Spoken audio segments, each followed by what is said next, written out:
আজকে সারাদিনের অনেক কিছুই এই ডেইলি ব্লগে। সকালবেলা ঘুম থেকে উঠে আমি একটু বিছানাটা গুছিয়ে নেই। সবসময় মাই বিছানা গুছায়, তাই আজকে আমি একটু বিছানা গুছালাম। রান্নাঘরে খাওয়া শেষ করে আমি চলে আসি আম্মুর সাথে একটু মজা করতে।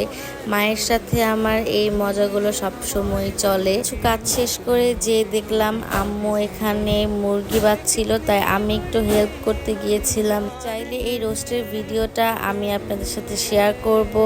ভাজা শেষে আমি একটা মুরগির মাংস নিয়ে নিই, কারণ এটা আমার টেস্ট করতেই হবে সব সময়। খাবার দাবার নিয়ে বসে পড়ি।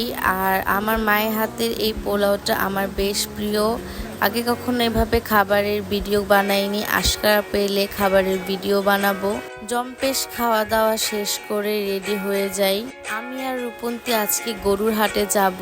বাসা থেকে বের হয়ে অটো নিয়ে আমরা চলে যাই গরুর হাটে। রাস্তা দিয়ে এত সুন্দর সুন্দর গরু দেখতে দেখতে চলে আসি আমরা হাটের মধ্যে। কুরবানি ঈদ মানে হাটে যাওয়া, গরু দেখা, গরুর সাথে মজা করা, গরুকে একটু আদর করা। আমাদের এখানে যে এত বড় হাট বসে আমি কখনো দেখিনি, কারণ আমি আগে কখনো হাটে যাইনি।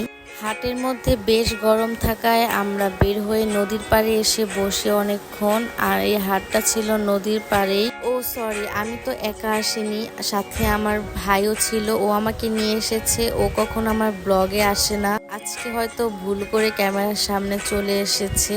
নদীর পাড়ে শান্তির বাতাস খেয়ে আমরা আবারও চলে যাই হাটে গরু দেখার জন্য। অ্যান্ড এখানে অনেক ভ্যারাইটিস গরু ছিল। আর দেখেন ও আমার সাথে কি করতেছিল, আমি বুঝলাম না আমাকে দেখে ও কেন এত রেগে গিয়েছিল। আমি যতবার সামনে গিয়েছি ততবার ও আমার সাথে এরকম করছিল, একটু আদর করতে দেয়নি। আর এটা হচ্ছে হাটের সবচেয়ে বড় গরু ছিল, আমি শুনেছি কিন্তু আমি জানি না। আমিও নাম দিয়েছি কালো মানিক।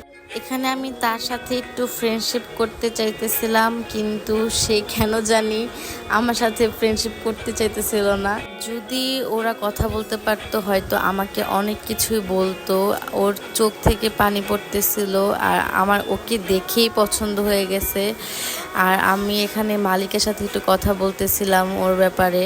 ওকে ছেড়ে আসতে মন চায়নি, তাই ওকে নিয়ে আসলাম।